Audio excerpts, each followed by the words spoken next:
नमस्ते, नमस्कार मेरे भावी शिक्षक शिक्षिकाओं, स्वागत है आप सभी का आपके इस प्यारे परिवार एसीएस कैरियर इंस्टीट्यूट में। दोस्तों, आप सभी को पता है कि एलटी गेट की जो परीक्षाएं हैं वो 6 दिसंबर 7 दिसंबर को से स्टार्ट हैं और आगे भी कंटिन्यू रहेंगी। कुछ परीक्षाएं जो आपकी 21 दिसंबर को और जाकर के जनवरी में पढ़ेंगी। तो उसके लिए करंट अफेयर काफ़ी ज़्यादा रोल प्ले करेगा। और जो कि जीएस वाला जो आपका सेक्शन है उसमें आप सभी को पता है कि करंट अफेयर के क्वेश्चन ठीक ठाक पूछे जाएंगे। तो अगर करंट अफेयर के क्वेश्चन जो हैं वो अगर 5 से 6, 7 से 8 तक अगर बन जाते हैं तो काफ़ी ज़्यादा रोल प्ले करेगा आपके एग्जाम के लिए। और अगर आपने प्रीवियस पैटर्न देखा है कि जीएस वाले सेक्शन में करंट अफेयर का कितना बोलबाला रहता है, तो कहीं ना कहीं आपको ये जो क्वेश्चन है आपके लिए कितना ज़्यादा हेल्पफुल होंगे वो चीज़ आपको समझ में आ जाएगा। तो इम्पोर्टेंट आप सभी के लिए काफ़ी ज़्यादा करंट अफेयर, ये बात ध्यान देना। अगर 6 से 7 क्वेश्चन भी बन रहे हैं तो काफ़ी ज़्यादा इंपॉर्टेंट है। और कितने बनते हैं मेरे भाई, बनते हैं इतने प्रश्न। आप देख लीजिए, प्रीवियस ईयर उठा के देख लीजिए, कई बार तो 6 से 7-8 क्वेश्चन बन जाते हैं, 7-8 क्वेश्चन भी बन जाएंगे आपके। तो इस चीज़ को थोड़ा ध्यान देना आप सभी को। तो करंट अफेयर काफ़ी ज़्यादा मैटर करेगा आपके एग्जाम के लिए जीएस वाले सेक्शन में। ठीक है, आप सभी को पता है कि पेपर का जो पैटर्न है वो 150 नंबर का आपका पेपर होगा, जिसमें से 30 क्वेश्चन आपके जीएस वाले सेक्शन के होंगे और 120 आपके सब्जेक्ट से होंगे। तो 30 क्वेश्चन जो आपका जीएस वाला सेक्शन है, इसी में आपके करंट अफेयर के क्वेश्चन पूछे जाएंगे। तो चलिए क्लास को करते हैं कंटिन्यू।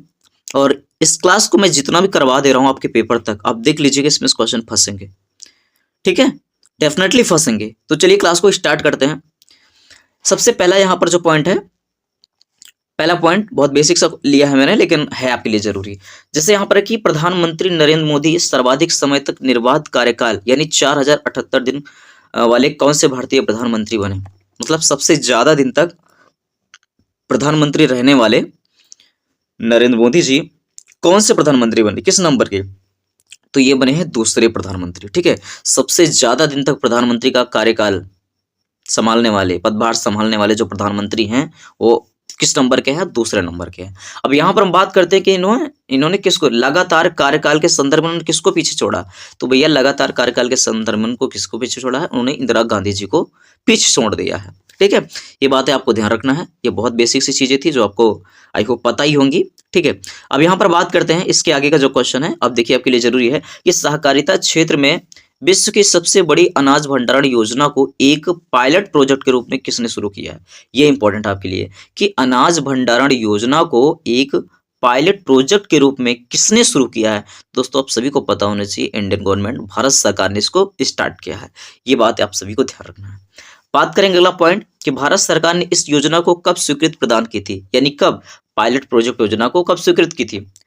तो इसकी स्वीकृति कब प्रदान की गई थी? तो इसकी स्वीकृति प्रदान की गई थी 31 मई 2023। ठीक है, 31 मई 2023। ये 2023 का क्वेश्चन है, लेकिन अब आपके स्टैटिक का काम करेगा। ये बातें आप थोड़ा सा ध्यान रखना है। अब देखिए एक चीज मैं आपको बता दूं कि एलटी ग्रेड परीक्षा के लिए आपको पूरे 1 साल का करंट अफेयर पढ़ना पड़ेगा। ठीक है, पूरा 1 ईयर करंट अफेयर आपको कंप्लीट करना पड़ेगा। इस बात को आपको ध्यान देना है। ठीक है, ऐसा कोई एग्जाम नहीं कि 6 महीने का तुम पढ़ लो, 3 महीने का तुम पढ़ लो। ठीक है, आयोग करवाता है इस पेपर को, तो आप सभी को पता है, थोड़ा सा ढंग से तैयारी करके ही चलना पड़ेगा। अब जैसे यहाँ पर बात करें अगला कि उपराष्ट्रपति जगदीप धनखड़ ने अपने पद से कब इस्तीफा दिया। तो अपने पद से इस्तीफा दिया 21 जुलाई 2025 को। अपने पद से क्या कर दिया? इस्तीफा दे दिया। अब आपको बताना है यहाँ पर, ठीक है, अब आपको बताना है कि उपराष्ट्रपति का वर्णन किस अनुच्छेद में किया गया है। ठीक है, और इनके इस्तीफे का वर्णन किस अनुच्छेद में किया गया है। और एक चीज आपको ये बताना है, ठीक है, आपको एक चीज ये भी बताना है कि अभी जब इन्होंने इस्तीफा दिया था तो उसके बाद उपराष्ट्रपति का पदभार कौन संभाला, यानी इसके बाद के जो उपराष्ट्रपति बने, अगले उपराष्ट्रपति कौन बने, या फिर यूं बोल सकते हैं कि अभी जो वर्तमान समय में उपराष्ट्रपति हैं वो कौन है। ये आपको कमेंट बॉक्स में बताना। इतने प्रश्नों का आंसर आपको कमेंट बॉक्स में देना है। ठीक है, चलो बात करेंगे अगला पॉइंट हमारा है कि प्रत्येक मतदान केंद्र पर 1200 से कम मतदाता वाला पहला राज्य कौन बना। ऐसे क्वेश्चन आपके पेपर में पूछे जाते हैं मेरे भाई, ध्यान देना इस बात को कि प्रत्येक मतदान केंद्र पर 1200 से कम मतदाता वाला पहला राज्य कौन बना है। तो भैया ये बन गया है बिहार। किस समय की बात है? ये 21 जुलाई 2025। 21 जुलाई 2025। तो ये बात आपको ध्यान रखना है। इस उपलब्धि को प्राप्त करने के लिए राज्य में कितने नए मतदान केंद्रों की स्थापना की गई थी? तो 12,817 मतदान केंद्रों की स्थापना की गई थी, ठीक है, इस उपलब्धि को प्राप्त करने के लिए। भारतीय सेना का प्रचंड शक्ति सैन्य अभ्यास कहाँ आयोजित किया?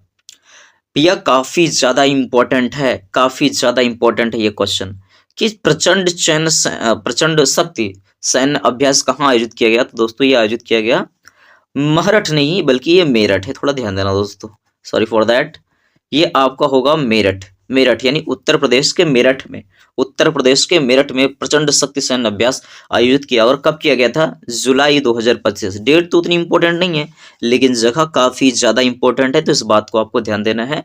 प्रचंड शक्ति सैन्य अभ्यास कहाँ किया गया? मेरठ में आयोजित किया गया, ठीक है। चलो बात करेंगे अगला, भारत की 16वीं जनगणना को किस वर्ष आयोजित करने की आधिकारिक घोषणा की गई है? ठीक है, आप सभी को पता है कि जो जनगणना होनी है वो कब होगी, आप सभी को पता है वो होगी वर्ष 2027 में। और यहाँ पर ये चीज आपने ध्यान देना है कि इसको मतलब आधिकारिक घोषणा कब की गई? तो आधिकारिक घोषणा इसकी 14 जुलाई 2025 को की गई, जो कि कब होनी है? वर्ष 2027 में। महाराष्ट्र सरकार ने हाल ही में किस त्योहार को राज्य उत्सव घोषित किया? और घोषित कब किया? 10 जुलाई 2025 को किया। अब इसका नाम क्या है? सार्वजनिक गणेशोत्सव, ठीक है। ये त्योहार है जिसको इन्होंने क्या किया है, ठीक है, महाराष्ट्र सरकार ने इस त्योहार को राज्य उत्सव घोषित कर दिया है, ठीक है। महाराष्ट्र सरकार ने इसको राज्य उत्सव घोषित कर दिया है, ठीक है। ये वहां का उत्सव होगा, वहां का त्योहार होगा, ठीक है। बात करेंगे अगले पॉइंट की तरफ, हम लोग बढ़ते हैं।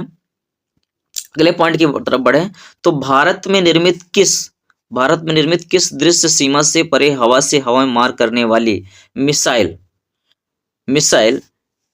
बीबी राम का सफल परीक्षण किया गया? तो इसका जो सफल परीक्षण किया गया वो 11 जुलाई 2025, और इसका नाम क्या है? अस्त्र मिसाइल, ठीक है। अस्त्र मिसाइल हवा से हवा में मार करने वाली। अस्त्र मिसाइल का परीक्षण किस लड़ाकू विमान से किया गया? तो दोस्तों इस लड़ाकू मतलब जो अस्त्र मिसाइल का परीक्षण है वो किस लड़ाकू विमान से किया गया? तो ये सुखोई 30M1 के थ्रू किया गया, ठीक है। सुखोई 30M1 के, ठीक है, इसके जो है इस लड़ाकू विमान से इसका परीक्षण किया गया था। बात करेंगे अगले पॉइंट की तरफ बढ़ते हैं हम लोग। अगला पॉइंट हमारा कि मानव हाथी संघर्ष को कम करने के लिए असम सरकार ने कौन सी योजना शुरू की है? तो शुरू किया फिलहाल 11 जुलाई 2025 को, लेकिन अगर बात करेंगे कि इस योजना का नाम क्या है तो दोस्तों इस योजना का नाम है गज मित्र योजना, ठीक है। गज मित्र योजना इसका नाम है। भारतीय डाक विभाग ने किसकी 125वीं जयंती पर स्मारक डाक टिकट जारी किया है? और इसको जारी कब किया? 9 जुलाई 2025। तो इसको श्यामा प्रसाद मुखर्जी की 125वीं जयंती पर स्मारक डाक टिकट जारी किया गया है, ठीक है। भारतीय डाक ने इसको जारी किया है, श्यामा प्रसाद मुखर्जी। चलो आगे बढ़ेंगे, अगले प्रश्न की तरफ बढ़ते हैं। अगला प्रश्न है हमारा, ठीक है, तलाश पहल किस विद्यालय के आदिवासी छात्रों के लिए शुरू की गई?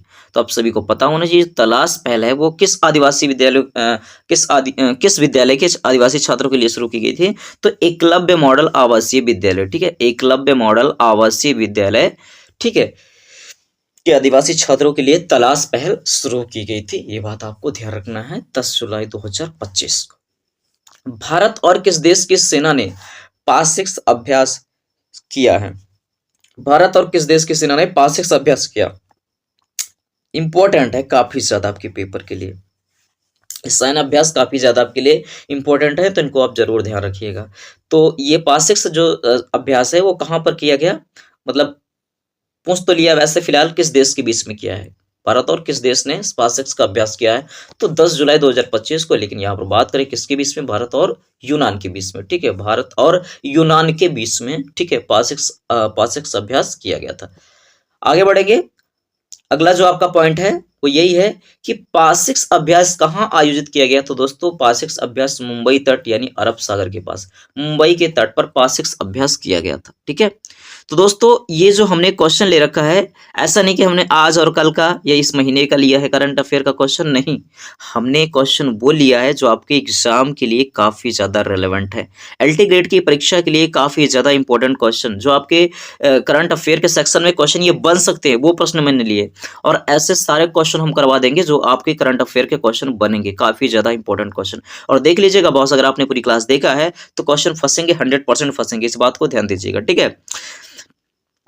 अब यहाँ पर चलो, फिलहाल हमने आज की क्लास में कम ही क्वेश्चन ले रखा था, ठीक है, क्योंकि करंट अफेयर की आज ये पहली क्लास थी, ठीक है। तो आप लोग एक बार जरूर देखिएगा स्कोर और शेयर कीजिएगा उन भाइयों के पास, उन बहरों के पास जो एलटी ग्रेड की परीक्षा के लिए पूरी तरह से अपने आप को डेडिकेशन के साथ प्रिपरेशन कर रहे हैं, ठीक है। तो करंट अफेयर मैं कहता हूँ भाई 6-7 क्वेश्चन काफ़ी ज़्यादा इंपॉर्टेंट रोल प्ले करेंगे, ठीक है, आपके कैरियर के लिए, आपकी जॉब के लिए, ठीक है। आप ये ध्यान दीजिए, अगर आप परीक्षा पास करते हैं तो 8वां वेतन आयोग लगने के बाद आपकी सैलरी 1 लाख प्लस हो जाएगी मेरे भाई, 1 लाख प्लस आपकी सैलरी हो जाएगी। बढ़िया से एक टीचर की भौकाल वाली जॉब होती है भाई, आप सभी को पता है। तो चलिए, क्लास कैसे लगी एक बार आप लोग कमेंट कीजिएगा, ठीक है। सारे भाई बहन एक बार कमेंट करेंगे, ठीक है, और वीडियो को एक बार शेयर कर देंगे, मन करे तो सब्सक्राइब भी कर लीजिएगा। चलिए फिर मिलते हैं नेक्स्ट वीडियो में, तब तक के लिए bye bye, take care, thank you, love you all.